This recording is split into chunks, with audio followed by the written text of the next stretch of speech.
Hi dears, welcome back to our channel.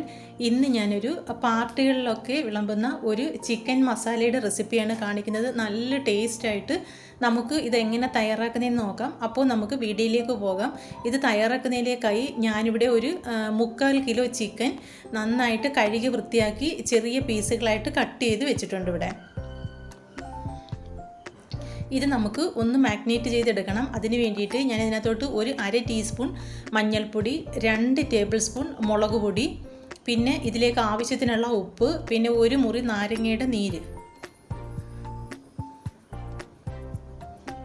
ഇതെല്ലാം കൂടെ ചിക്കനകത്തോട്ട് ചേർത്ത് ഇത് ഒരു 2 മണിക്കൂർ നേരത്തേക്ക് ഇത് നമുക്ക് മാറ്റി വെക്കേണ്ടതായിട്ടുണ്ട്. ഇത് റെസ്റ്റ് ചെയ്യാനായിട്ട് മാറ്റി വെക്കാം. അപ്പോഴത്തേക്കും ഇതിനകത്തോട്ട് ഒരു മസാല തയ്യാറാക്കണം. അതിനകത്തോട്ട് 2 പട്ട, പിന്നെ ഒരു 4-5 ഗ്രാമ്പൂ, കുറച്ച് പെരിഞ്ജീരകം, പിന്നെ ഒരു 4 ഏലയ്ക്ക, ഇത്രയും കൂടെ നമുക്കൊന്ന് വറുത്ത് പൊടിക്കണം. അത് ഞാനിവിടെ ദാണ്ടെ വറുത്ത് പൊടിച്ച് വെച്ചിട്ടുണ്ട്.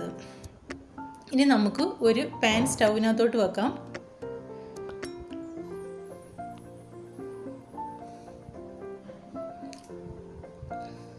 ഇതിലേക്ക് നമുക്ക് കുറച്ച് ഓയിൽ ഒഴിച്ച് കൊടുക്കാം. ചിക്കൻ ഫ്രൈ ചെയ്യാൻ ആവശ്യത്തിനുള്ള ഓയിൽ. ഒരു 2 മണിക്കൂർ നേരമായി ഞാൻ ചിക്കൻ ഇവിടെ മാഗ്നേറ്റ് ചെയ്ത് വെച്ചിട്ട് കേട്ടോ. അപ്പോൾ നമുക്ക് ഈ ചിക്കൻ ഫ്രൈ ചെയ്തെടുക്കാം.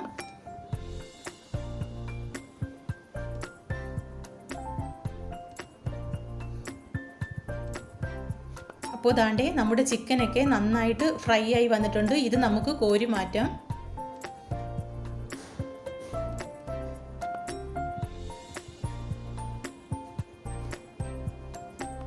ഇനി നമുക്ക് ഈ ചിക്കൻ ഫ്രൈ ചെയ്ത ബാക്കി വന്ന ഓയിലിനകത്തോട്ട് തന്നെ 2 പട്ട ചേർത്ത് കൊടുക്കാം.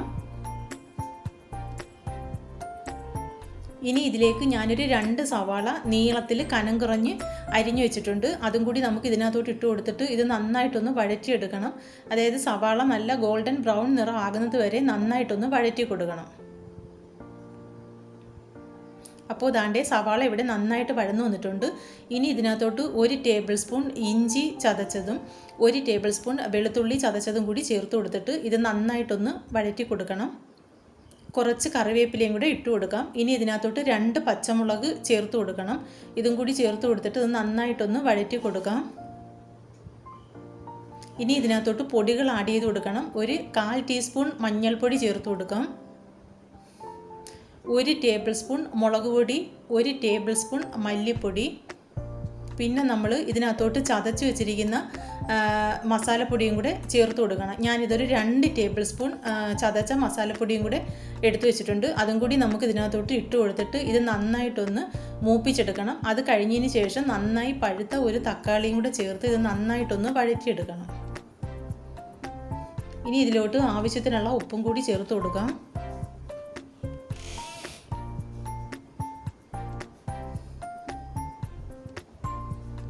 ഇനി നമുക്കിതിനകത്തോട്ട് നമ്മൾ ഫ്രൈ ചെയ്ത് വെച്ചിരിക്കുന്ന ചിക്കനും കൂടെ ചേർത്ത് ഈ മസാല ഒന്ന് ചിക്കനകത്തോട്ട് കോട്ടാക്കി എടുക്കാം.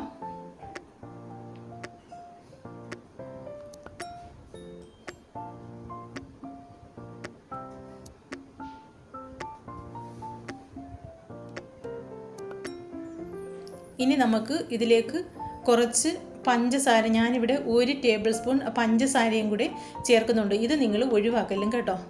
ഇതിന് അത്യാവശ്യമായിട്ടുള്ള ഒരു ഘടകമാണ്. ഇനി ഇതിനകത്തോട്ട് നമുക്ക് കുറച്ചും കൂടി കറിവേപ്പില ഇട്ട് കൊടുക്കാം.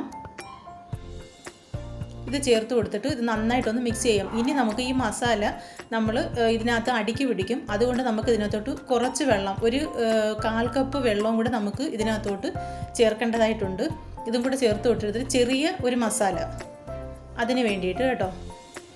അപ്പോൾ ദാണ്ടെ നമ്മുടെ ചിക്കൻ മസാല ഇവിടെ റെഡിയായി വന്നിട്ടുണ്ട് കണ്ടോ. അപ്പോൾ നമ്മുടെ ചിക്കൻ മസാല ഇവിടെ റെഡി ആയിട്ടുണ്ട്. അപ്പോൾ നമ്മുടെ പാർട്ടി സ്പെഷ്യൽ ചിക്കൻ മസാല ഇവിടെ റെഡിയായി വന്നിട്ടുണ്ട്. അപ്പോൾ നിങ്ങളെല്ലാവരും ഇത് ട്രൈ ചെയ്ത് നോക്കണം. വീഡിയോ ഇഷ്ടമായാൽ ലൈക്ക്, ഷെയർ, കമൻറ്റ്, സബ്സ്ക്രൈബ് ചെയ്യാൻ മറക്കരുത്.